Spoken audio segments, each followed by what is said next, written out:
Situmii banki. Banki utumii.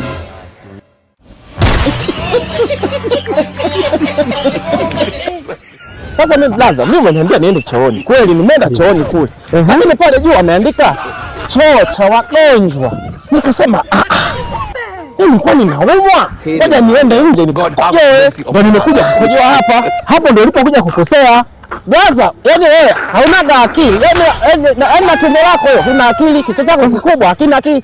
Pale angalia, umeniambia vyo vile pale. Nimekuja kabisa. Vyo hivi hapa. Hivi hapa. Lakini pale ameandika choo cha wagonjwa. Wewe ndio maana uliacha shule, baba alisema uendelee shule, ukaacha shule ukasema unafanya hivi.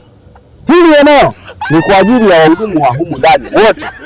Mimi sio mhudumu, nimemsindikiza Yona, tumembeta Yona. Unajua Yona umesema kwamba wanaofika huko ndani sasa. Ukishafika eneo hili, sehemu ya kujistiri humu ndani.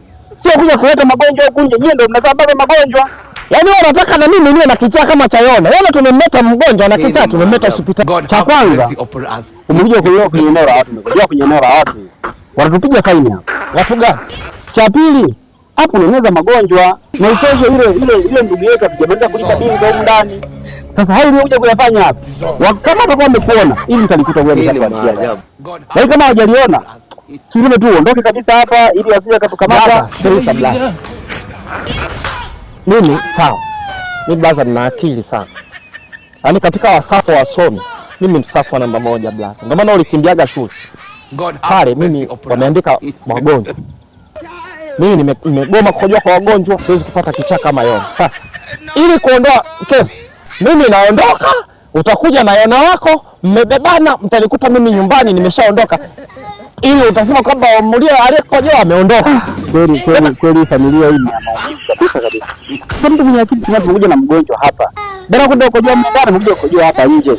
Sasa anaondoka. Na hapa lazima pana kamera saizi kisasa. Kama amemrekodi hapa, tutazikuta bili mle ndani za kulipa faini. Lakini pia ameeneza magonjwa. Wewe ongea mtu peke yako kama kichaa, mimi naondoka. Na likichaa Yona utakuja nao. Mimi nakwambiaga nyinyi watu na blood utakuwa na kile. Chaona utakuwa mgonjwa. Mimi naondoka. Na ndio maana baba alisimama msomaga shule. Siku nakibila kuchimba viazi. Ulikuwa unachimba mbano, unaona sasa. Mwenzako nilisoma nimefika hata darasa la 4, la 7, nimemaliza shule. Hata kusoma najua choo cha wagonjwa nasoma. Wewe umekaa unaingia choo cha wagonjwa. Mimi mgonjwa. Niache.